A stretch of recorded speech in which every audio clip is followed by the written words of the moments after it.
Doctor Jorge Ríos, quien es cardiólogo y con quien queremos conversar sobre esta situación que se da y la incidencia que tiene en la salud de las personas el extremo calor. Doctor Jorge Ríos, ¿cómo te va? Gracias por atendernos. Te saluda Cristian Biancioto desde Oviedo Press Multimedios para Radio Coronel Oviedo. ¿Qué tal, Cristian? Buenas tardes para vos y bueno, para toda la gran audiencia de Oviedo Press. Preocupante el calor extremo y la proyección de este para lo que queda del año y el inicio de año, doctor. Esto, sin duda alguna, tiene incidencia negativa en la salud de las personas. Repercute sobre todas las cosas en la salud cardiovascular. Ujú. Primeramente porque producen cuadros de descompensaciones de enfermedades crónicas ya en pacientes con enfermedad cardiovascular, ya sea hipertensión arterial, ya sea insuficiencia cardíaca, ya sea arritmias, ¿verdad?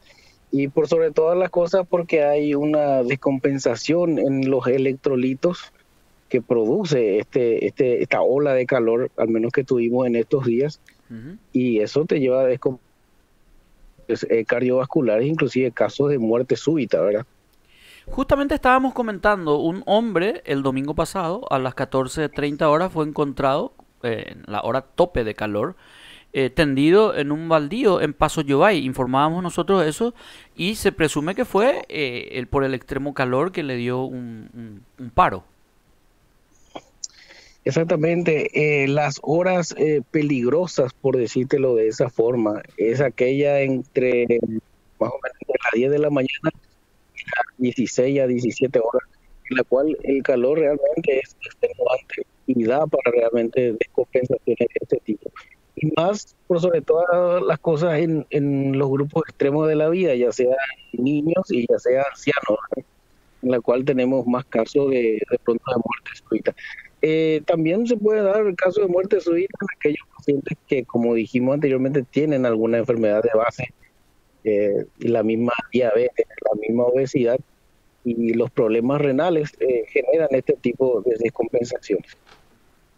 Ahora, doctor, y ante esta situación hay algunas recomendaciones, por ejemplo, no estar expuesto al extremo calor de 10 de la mañana a 17 horas, especialmente para las actividades físicas. Pero hay personas que no están haciendo ninguna actividad física y, por ejemplo, que tienen sobrepeso y igual les afecta el calor. ¿Cuáles son las recomendaciones que se deben tener en cuenta cuando llega esta ola de calor extremo? Como primera medida, hidratarse bien, ¿verdad? Ujú. El ser humano, el que no tiene una enfermedad de base, tiene que tener un aporte más o menos entre 2 a 3 litros de agua. Estamos hablando solamente de agua, no estoy hablando de tereré, no estoy hablando de otras bebidas refrescantes, llámese gaseosa, llámese cerveza. Estoy hablando solamente de agua, ¿verdad? O Que sea, es lo que agua y realmente no solamente es. líquido, sino que agua misma. No, estamos hablando del agua, el Ujú, agua pura, ujú. ¿verdad? Que es lo que tiene que ingresar realmente al organismo para evitar justamente la deshidratación. Porque evitando la deshidratación, nosotros evitamos los cuadros de descompensación cardiovascular, como también así los casos en este grupo etario de muerte súbita, ¿verdad?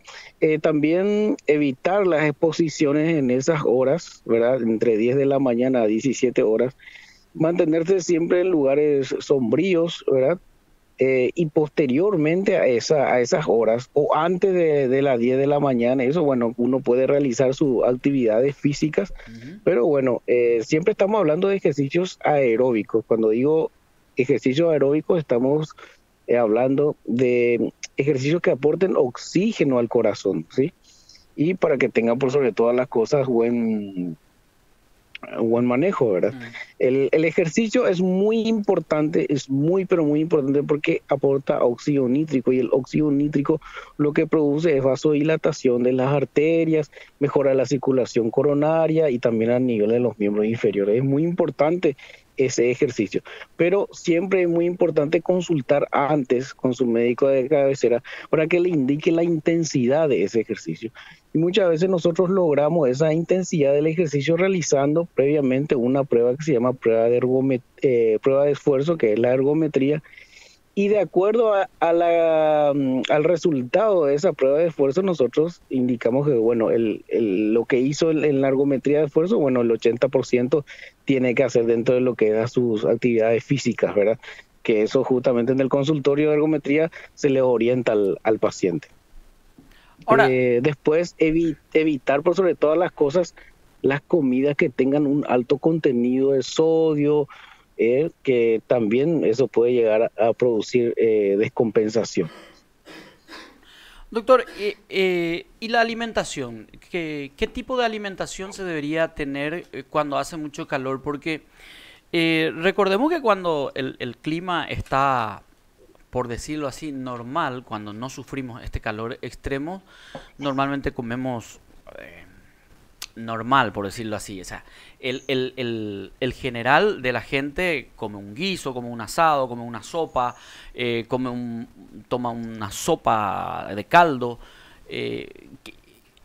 Los alimentos que se consumen deben tener algún contenido bajo en grasa. O sea, estoy tratando de expresar un poco describiendo lo que se come realmente día a día en los lugares, frecuentemente en los hogares. ¿Esto debe cambiar ante el calor extremo? Bueno, yo diría que sería muy importante acompañar de frutas, de verduras, esa alimentación. Ajá. De hecho, yo siempre digo evitar el alto contenido de sodio, ¿verdad? Mm. Y los alimentos que tienen un alto contenido de sodio, y fundamentalmente en ese grupo de factores de riesgo, son los embutidos, por Ujú. decírtelo de cierta forma, ¿verdad? Y los alimentos que vienen procesados que tienen un alto contenido de sodio. Pero, como te digo, tampoco podemos agarrar y decir a toda la población paraguaya, bueno, ya no vamos a comer más esto porque ya llegó Mm, el verano y bueno, tenemos que comer frutas, verduras, bueno, con lo mm. caro que hoy por hoy están las frutas y verduras, también diría yo agregar de pronto o por lo menos sumar alguna fruta o alguna verdura en el transcurrir del día, ya sea en el desayuno o en el almuerzo, ¿verdad? Ujú. Eso sería muy importante y algo muy básico, aparte de una muy buena hidratación que tiene que ser con agua. Doctor, y los ejercicios decía que era muy favorable para todo el sistema cardio de las personas. Sin embargo, estos deben ser desarrollados en horarios con menos intensidad de calor. Justamente en evitar por sobre todas las cosas ese horario entre las 10 de la mañana y las 17 horas Ujú. y buscar siempre lugares sombríos, a realizar actividades físicas aeróbicas, y cuando digo actividades físicas aeróbicas no estamos refiriendo a, por ejemplo, el trote, la caminata rápida, las bicicleteadas, Ujú. el baile, la natación, que son actividades físicas que aportan oxígeno al corazón y por sobre todas las cosas disminuye la posibilidad de que tenga crisis hipertensiva y que por lo tanto la presión arterial sea regulada. Está científicamente comprobado que disminuyendo la cantidad de sodio en las Esto comidas, sería de sal, realizando cantidad de actividad sal, ¿verdad? Para darle un poco nomás un lenguaje un poco sí, más coloquial, ¿verdad? Sal es lo que representa así el mismo. sodio, ¿verdad? Sí. Sí, pero también existe la sal oculta, porque Mm, ese sodio también está en las harinas, está en ujú. los embutidos, entonces a ese punto también tenemos Sí. que llegar, ¿verdad? Ujú. Pero con estas medidas nada más, realizar ejercicio, tomar más de 2 litros de agua por día, siempre y cuando uno tenga una enfermedad de base, porque también existe un grupo de pacientes, como por ejemplo los que tienen insuficiencia cardíaca o insuficiencia renal, en la cual, por ejemplo, el aporte de líquido tiene que estar un poquito más regulado. Teniendo una alimentación saludable eh, y realizando ejercicio, podemos, por ejemplo, disminuir la incidencia de crisis hipertensiva y por lo tanto tratar de regular mejor la presión arterial por debajo de 140/90, que cuando uno es hipertenso, ya en 140/90 o más, ya podemos subrayar o rotular a ese paciente que es el paciente con hipertensión arterial. ¿Y por qué te traigo a colación este tema? Porque el 50% de la población de Paraguay tiene hipertensión arterial. Estamos hablando de una prevalencia del 50% en edades comprendidas entre 18 años hasta 79 años. Ujú. Y es altísimo la prevalencia y el grado de control de la hipertensión arterial es muy pobre. Te estoy hablando de que por cada 10 paraguayos que tienen hipertensión arterial, solamente 2 logran el control por debajo de 140/90. Y es algo que realmente tenemos que reflexionar porque algo está fallando. Tal vez está fallando el tema de la concienciación de las enfermedades cardiovasculares y su repercusión. Tal vez también se está fallando en una especie de inercia médica. Y entonces tenemos que tratar de ver qué drogas realmente logran la compensación y el control de la presión arterial por debajo de 140/90 para que en un futuro podamos evitar el accidente cerebrovascular, el infarto agudo del miocardio, la insuficiencia renal y el problema de las enfermedades periféricas. Ahora, doctor, hay personas a quienes le da un efecto contrario el calor extremo, le baja la presión. Pasa que el calor produce una vasodilatación arterial. Cuando se produce una vasodilatación arterial, la presión tiende a disminuir. Efecto contrario sucede en el invierno. En el invierno, por ejemplo, se produce una vasoconstricción arterial Ujú. y sube la presión arterial. Por eso es lo que tenemos más casos de accidente cerebrovascular, más casos de infarto agudo miocardio en épocas de invierno. También es cierto, lo tenemos en época de verano, pero es debido a otro mecanismo. Tal vez se produce un infarto agudo de miocardio porque justamente se produce una disminución de la tensión arterial y como las coronarias trabajan con la diástole, que es la presión arterial mínima, nosotros tenemos una presión arterial máxima y una presión arterial mínima. Cuando esa presión arterial mínima baja demasiado y baja por debajo de los 70 milímetros de mercurio, es mayor la incidencia de enfermedad coronaria e infarto agudo de miocardio. Por el contrario, también en el verano, debido al problema de deshidratación, se produce un déficit de los electrolitos y hay más posibilidades que te agarre una descompensación por una arritmia cardíaca debido a una disminución de los electrolitos en sangre, ya sea sodio, potasio, magnesio. Doctor, y por último, todo lo que tiene que ver con el cuidado de la hidratación y la alimentación muchas veces le cuesta a la gente que tiene que salir de la casa a trabajar, a veces come afuera, en un bar, en un restaurante. ¿Qué recomendaciones se le daría a esta gente? Por sobre todas las cosas que evitemos las comidas fritas, eh, seleccionar por sobre todas las cosas, sí se puede, ¿verdad? Ujú.